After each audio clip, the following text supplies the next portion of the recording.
I'm Joel Hargis with the Florida Aviation Network, and today we are continuing our Veteran Flyers series, and we are back out at Spruce Creek. We're calling this the Day with the Generals. We've got some great veteran flyers here today, and now we're going to sit down here and talk with retired Brigadier General William J. JABOUR, right? That's right, sir, and welcome to Spruce Creek, best flying community here in Florida. Yeah, I think it's probably the best flying community in the world, to be honest with you. And you go by Jay. That's right. I can call you Jay, General? Yes, sir. All right.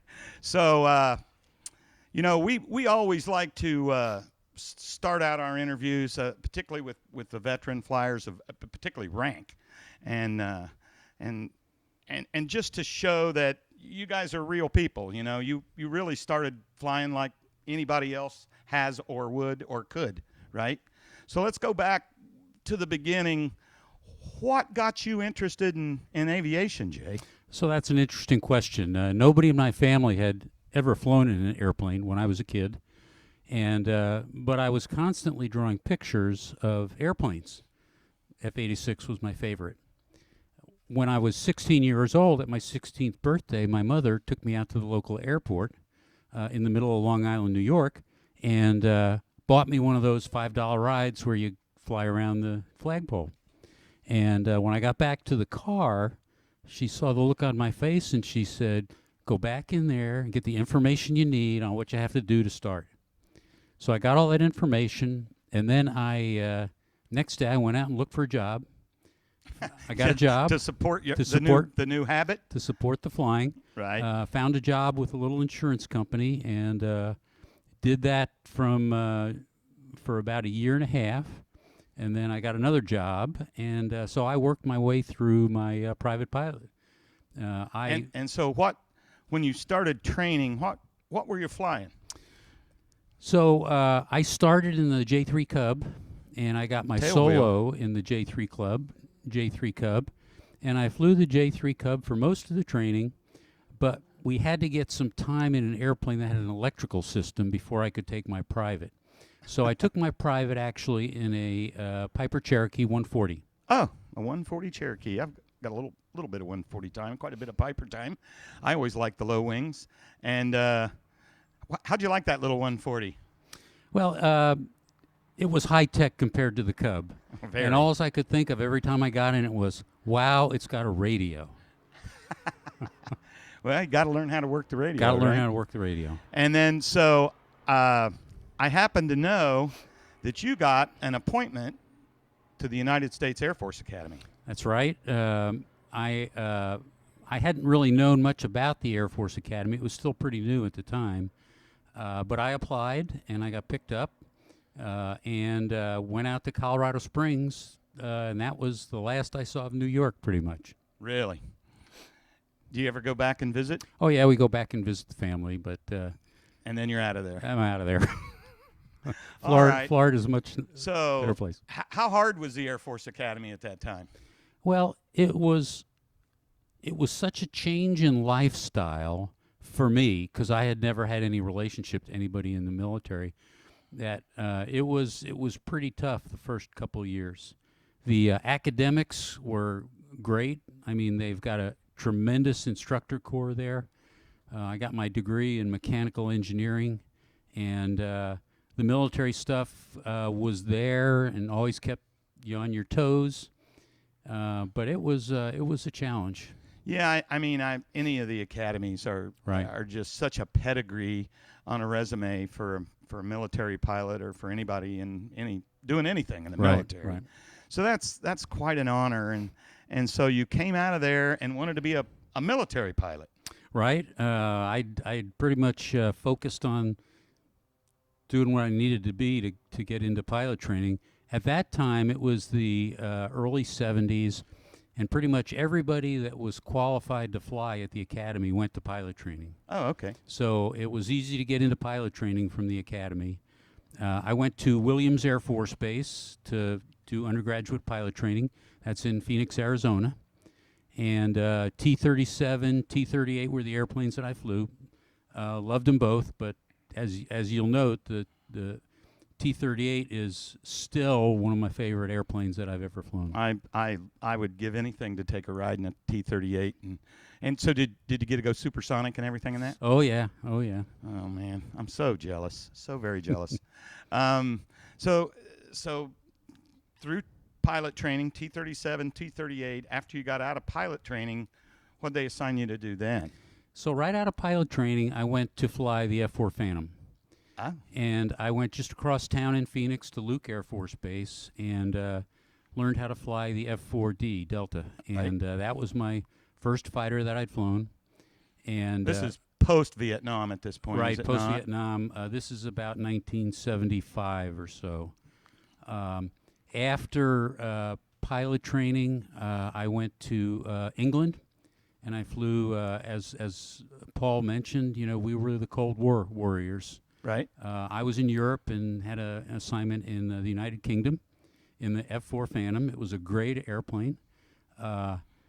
Maybe not the best airplane that we've ever had in the United States Air Force, but everybody that flew it loved it because it was so powerful. Oh yeah, that's what does everybody say? It's living proof that if you put enough horsepower on anything, it'll fly. Right. Right. Yeah. Right. Yeah, I know a bunch of F4 drivers.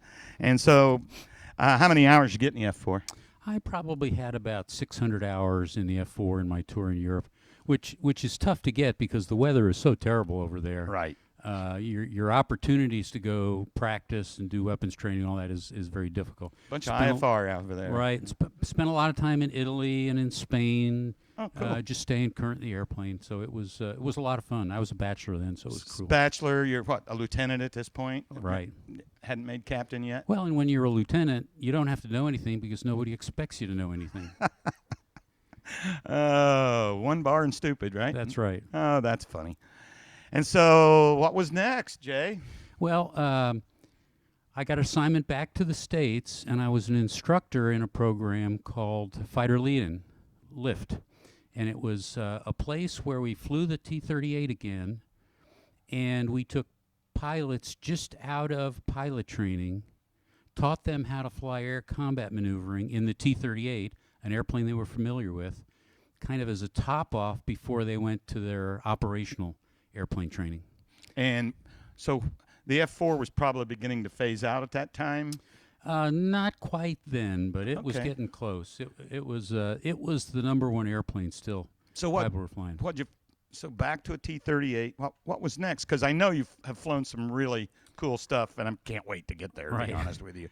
So I had always had a desire to get into the aircraft development regime. Well, that's your degree in engineering. Right. Want to put some of that to use? So the first thing I needed to do was become a test pilot. So in 1979, I applied for and I got accepted to Air Force Test Pilot School. That is at Edwards Air Force Base in Southern California. And I went from Holloman, flying the T-38, to Edwards Air Force Base, where I got to fly just about everything that the Air Force had. And that course is about a year-long course to become a test pilot. Now, when you say everything, is that fighters and heavy aircraft, or was it just mostly fighter? Well, it was mostly fighter, but all the heavies as well. And I will even admit to some KC-135 time. All right. You ever take it up and do some refueling for the boys? No, we used to do test work in it. We would take the airplane up and do testing for new modifications or whatever that the KC-135 had. So how many years were you a test pilot? I was started in 1979. I probably spent 15 years doing mostly test work. So, Jay, that's kind of dangerous. We didn't look at it that way. There was a time in the history of aviation where test pilot was a dangerous job. It's kind of an engineering job now, where you engineer the design right, and you engineer out problems. Right. So that was our entire focus, making sure it was engineered right so that it flew safely. But I think, to me, the danger comes in when you've made a mistake in the engineering and it's not quite right. Good point. So things go sideways things- fast, I think, things right? do go sideways fast, and we learned how to cope with just about anything that you would find. I guess that's what your training That's was. what your training was. And then as a test pilot, I was lucky. I flew A-10s. Oh, I really? flew F-16s, and eventually the prototype of the F-22. Yeah, I read that in your resume. So, but you just said something I got to have you expand on, and that is flying the first of the A-10s. Yeah, the A-10 was a lot of fun to fly. And when I was a test pilot on it, was the original test program that the Air Force did. We spent a lot of time working on getting the gun to work right. The gun was tremendous, great to fly, a lot of fun, but it had some problems that we had to work through. And the airplane was also had some rudimentary flight control issues that we worked through. It had a very survivable flight control system. Yeah, it was pretty redundant, wasn't Pretty it? redundant, Was it right. fly-by-wire? No, it was all mechanical. Was it? Made by Fairchild from Long Island, New York, and it was all mechanical with hydraulic power. And redundancy. Redundancy, right? You could lose just about 3/4 of the stuff that was in the system, and it would still fly okay. Wow, I know that's a remarkable aircraft. But let me just move on because the YF-22, which was the experimental version, right? Right. That was a complete game changer, and still is. Right. Right. And so tell me about that. I'm just so enamored with. I just tell me that whole story. The way I got to fly the prototype of the F-22 was I took an assignment to Wright-Patterson, where they have a program office that managed the development of what we then called the Advanced Tactical Fighter. There were two variants. One was the F-22, one was the F-23.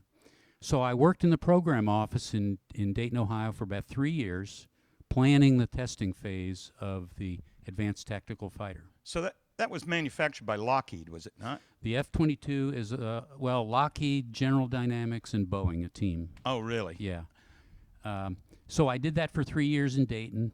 Then I went out to Wright-Patterson, and I actually ran the test force that tested those prototype airplanes. So you helped design it, and then you went to test it. To test it, that's right. And ran a team of people to test it. Right. And so, gosh, because it was such a quantum leap in just everything, just from the stealth, right? Right. And let's start there, stealth. So that was, of course, this is after the 117, though. Right.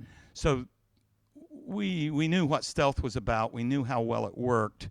But to accommodate it on a full-blown offensive fighter versus a 17, which is not. Right. I mean, it can't even protect itself, basically.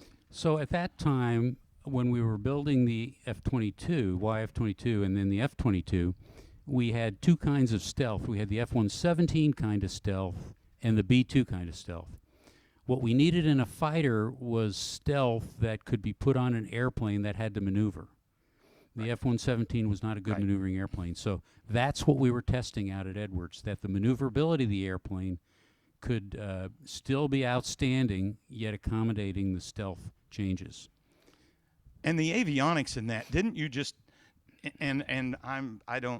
just help me here. So as I understand it, the F-22, you took the HUD and put it in the helmet, did you not? Well, the F-22 didn't actually have a helmet at that time. But what the hard part with the avionics was fitting all the electronics that have antennas on them on a stealth airplane. So that was quite a challenge. Right. And the avionics that are in the F-22 is a little bit different than avionics in any other airplane. Everything is integrated into several boxes, not in line replaceable units like you're used to seeing in a regular airplane. Right. And it needed to be that way because the communication between the different systems had to be so fast to provide the pilot the information that he or she needed in the cockpit. And this was before helmet-mounted displays came out, actually. Okay. All right. So it started as a HUD. Started as a HUD. And heads-up display for anybody just and the learning about ability this. of the avionics to give the crew a complete sight picture of what's going on out there beyond where the radar or his eyes can see is phenomenal. And then the F-22s have a link in between each one of them in a formation, Oh, really? which doubles the capability of the airplane, effectiveness of the airplane. So is that a two-place airplane? One place. That's what I thought. I thought it was single pilot. And I mean, to me, that seems like a whole bunch of data for a single pilot. And that's the challenge. Taking all the data you get And turn it into process- information processing that the it. pilot can use. Ooh. So you get some time in the YF-22? Yes, yeah, sure. How many hours? I had you get in about 30 hours in the YF-22. there? That's awesome. Unfortunately, prototype airplanes like that sometimes have a little rough edges, so Yeah. you have to work Hence through the those danger. rough edges. Right. Yeah. Right. So, wow, that's amazing, and I just think that's amazing that you were just part of that and helped develop that airplane. I got this guy sitting right here with me. I'm pretty darn excited about that. But you also told me something else that just really made my head reel. Tell me about your experience with the B-2 bomber. So I was a fighter guy my entire career. Right? I had an opportunity to go run the B-2 program in Dayton, Ohio. Development. The development of the program. So I ran that for about 5 years, and I paid for most of the B-2s that are in the fleet right now. So you were the guy that bought those airplanes Right. from the manufacturer for the Air Force. That's right. How many $1 billion did you spend buying airplanes? Well, each airplane was about $2 $billion. billion. Yeah, we didn't use millions in the B-2 program. It Right. was It was the B word. the B word, right? So tell me about that B-2. I mean, and I know some of it you probably still can't tell, but I mean, to me, that's the most visually the most unbelievable aircraft. The lines, the quietness, Right. the stealthiness. Tell us what you can. So since 1999, when the B-2 came out and was operational, it has been the first Air Force airplane into every war that we fought, every skirmish, every war, because it has tremendous stealth, very difficult to pick up on radar, very difficult to see. It has tremendous load carrying capability. Payload, huge. And all the weapons that it carries are Smart. weapons. So they use it on the first few days of the war because you can go in and take out those critical targets Very tactical. that allow the F-15s or F-18s to get into the target area. So it's a tremendous airplane. Hard to believe, but it's over 25 years old now. Right. Yeah. And will eventually time out and go the way of other airplanes do when it reaches 30 years probably. And then it will be replaced by an airplane the Air Force is building called the B-21. Oh, really? Right. So I feel like I just got a peek behind the curtain. Well, the peak's been out for a while. Has it? You haven't seen it yet, but it's a known program. That's awesome. So I sure it's stealthy and it's got to do everything the B-2 does Right. and more. Right. Why would you replace the B-2 if Right. it didn't, right?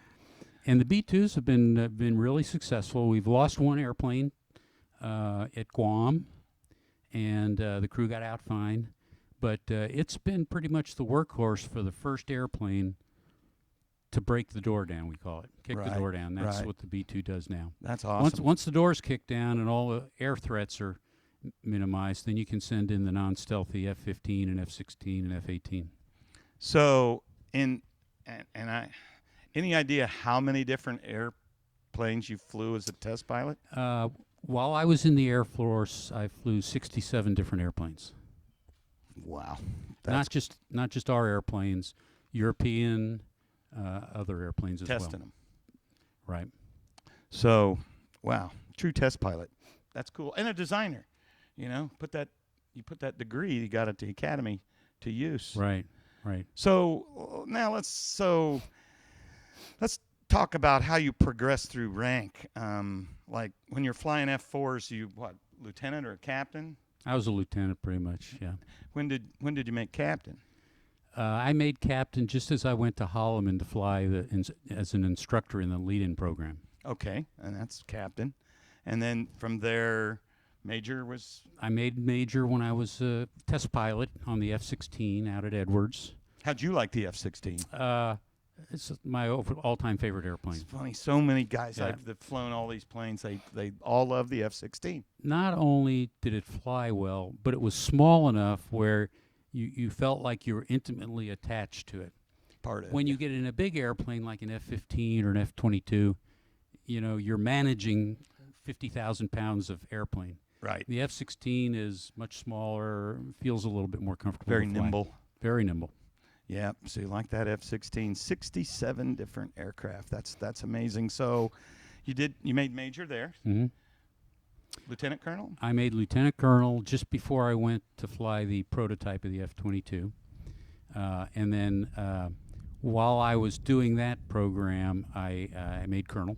Okay. I had War College and Air Command and Staff in between all these things you got to do in the Air Force. Right. To gain rank. So by sure. the time I got to the B-2 program, I was a colonel. Okay.